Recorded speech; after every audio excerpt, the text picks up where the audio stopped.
Se refiere al uso y destino del suelo en todo el territorio ecuatoriano. Con este antecedente, cuestiono que luego de haberse aprobado ese código, se haya aprobado una ley de ordenamiento territorial y uso del suelo. Una nueva intervención, el asambleísta por Guayas, Henry Cucalón. Tanto más que en nuestro caso he sido un firme defensor de la autonomía de los municipios, de los consejos provinciales y de las juntas parroquiales. Pero eso no se hace solamente con una declaración, sino hay que pasar a la decisión y, por supuesto, a la acción pertinente. Y digo esto porque en pleno año 2020 tenemos que ver cómo la autonomía financiera de los GATS ha sido vapuleada y vulnerada. Señores, los recursos por concepto del pago del impuesto al valor agregado que pagan los GATS a nivel nacional son recursos propios. No son fruto de dádivas, concesiones o contribuciones que hace el gobierno central. Retenerlos ilegalmente es una disposición arbitraria de fondos públicos.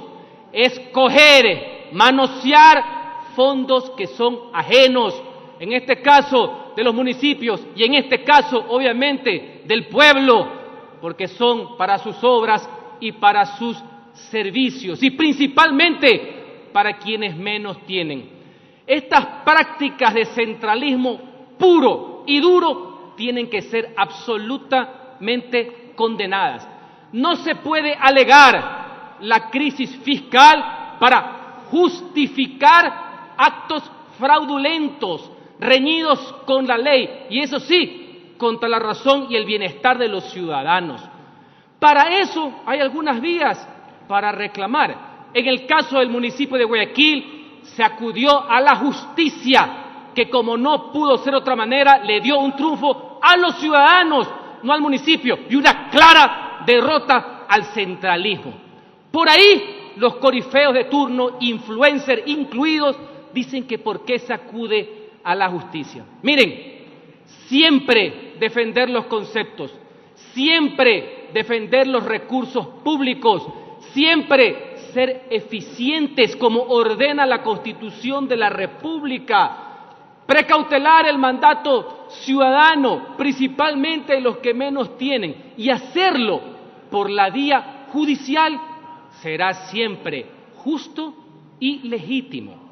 Pero ya que estamos tratando este tema y que hay que ser propositivos, valga la oportunidad para recordar que el bloque al que pertenezco presentó una reforma legal que ojalá no duerma el sueño de los justos, para que los municipios, prefecturas, universidades y escuelas politécnicas puedan retener en sus propias cuentas el pago por concepto de IVA y que no sea llevado al gobierno central atentando contra su autonomía. Eso sí, porque el Estado en sus distintas manifestaciones debe estar articulado, se debe notificar al Servicio de Rentas Internas. Ojalá existan los consensos necesarios en esta legislatura, sin perjuicio ideológico o partidista, de legislar a favor de la autonomía y de legislar a favor de los ciudadanos de todos los rincones del país.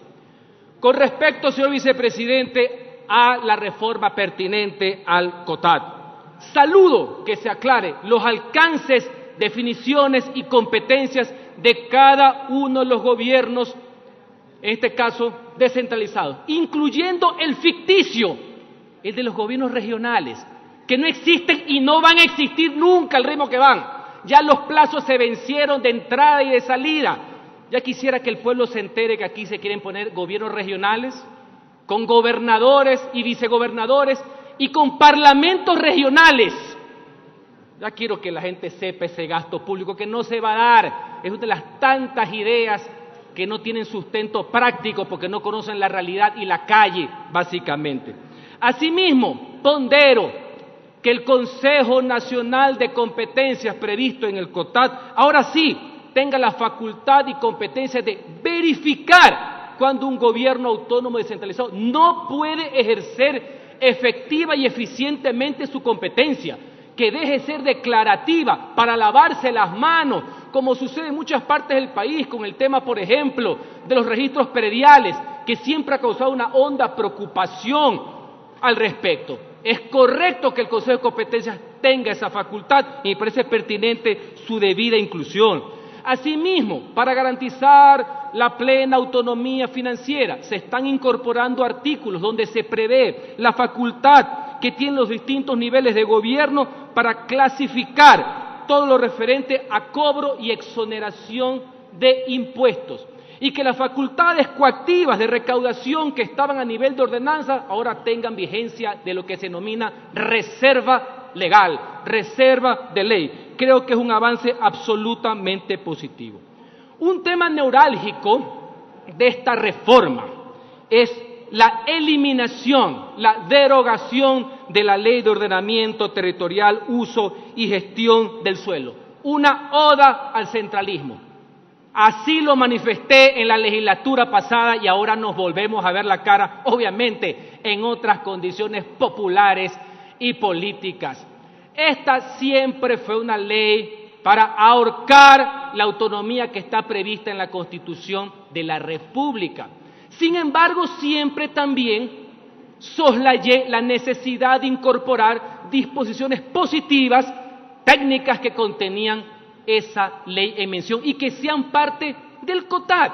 Porque el COTAD, señores, si ustedes lo analizan, es absolutamente orgánico, de nivel de competencias. Pusieron en una misma ley el día a día los municipios, juntas parroquiales y prefecturas, cuando antes cada nivel de gobierno tenía una legislación indistinta, independiente. Aquí ha habido algunos exalcaldes que pueden darme la razón al respecto. Pero hay que entender que esto obedecía a una concepción de carácter estatista, una visión. Yo la respeto, no la he compartido jamás.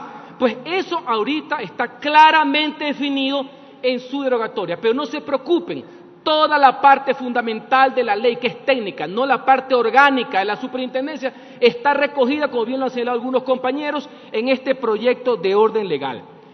¿Por qué esta concepción y la inclusión de la superintendencia era manifiestamente inconstitucional? Y voy a precisar, porque el uso, control, regulación del suelo es facultad exclusiva, competencia exclusiva de los municipios de conformidad con el artículo 264 de la Constitución de la República. No es cualquier prestación de servicio, competencia exclusiva, ni siquiera compartida con otro órgano de gobierno. Por eso, la creación de la superintendencia en la práctica era un manotazo burocrático que solo creaba mayor gasto público innecesario, tomando en cuenta las fallas que podían tener, como de suyo existen algunos municipios del país. Hay que tener clara la prevalencia constitucional que significa competencia exclusiva y no compararla con otros servicios, porque no es lo mismo un municipio constitucionalmente autónomo que la prestación de una superintendencia de compañías o de bancos. Yo no niego la posibilidad de crear superintendencias por ley, pero no para el ejercicio que exclusivamente le corresponde a un gobierno, no una subsecretaría, que era el problema que tuvimos en los debates en la legislatura pasada, cuando algunos de la mayoría pensaban que los municipios eran unas agencias regionales dependiendo del control político de turno. No, gobiernos autónomos. Le voy a poner un ejemplo. La defensa nacional es una competencia exclusiva del gobierno central.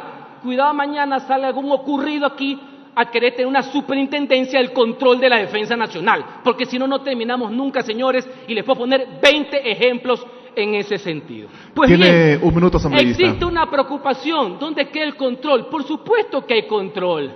Primero, el de la Contraloría con facultad constitucional. Segundo, el de la justicia a través del Tribunal Contencioso Administrativo. Tercero, el político a través del órgano legislativo, que es el Consejo Municipal en pleno, que puede derogar todo lo que hace un alcalde en materia, por ejemplo, de uso de suelo, o inclusive la responsabilidad política que pueden tener esos concejales. Existe también el Consejo Nacional de Competencias, para que esa competencia mal aplicada, ineficiente, sea revertida de forma justificada. Y la más importante, la del pueblo, que con la vía democrática puede revocar el mandato de los que han contrariado su plan de gobierno y violan la ley. Asimismo, quiero dejar resaltado, me parece bien que ahora los planes de desarrollo, de planificación, sea 25 años. Eso va a conllevar, señor vicepresidente, una reforma al Código de la Democracia, para obligar a los candidatos en que sus planes de trabajo incorporen esa visión a largo plazo y que no sea inmediatista. Espero que en el segundo debate yo mismo la voy a poner para que guarde sin intereses. Y por último, señor vicepresidente, hay un capítulo que tiene que ver con la revocatoria del mandato. Creo que por mejor hacer se ha incorporado la figura de cuando se ponga en firme la sanción administrativa por parte del Contralor de la Nación para la destitución y revocatoria. Ahí hay que complementar, una vez que sea ratificada por la vía jurisdiccional, en firme, ahí pasa a estar en firme la del Contralor. Cuidado, vamos a caer en la trampa de pensar que el Contralor de turno puede destituir vía administrativa a un alcalde de la nación o a un prefecto. Ojo con eso, todo que esté supeditado a la confirmación por la vía judicial. Señores legisladores, qué bueno que le demos la importancia necesaria a esta reforma, que la hayamos sacado del cajón respectivo y tengamos siempre presente que la autonomía se la practica, no se la predica. Muchas gracias, señores y señores. Tiene la palabra, asambleísta.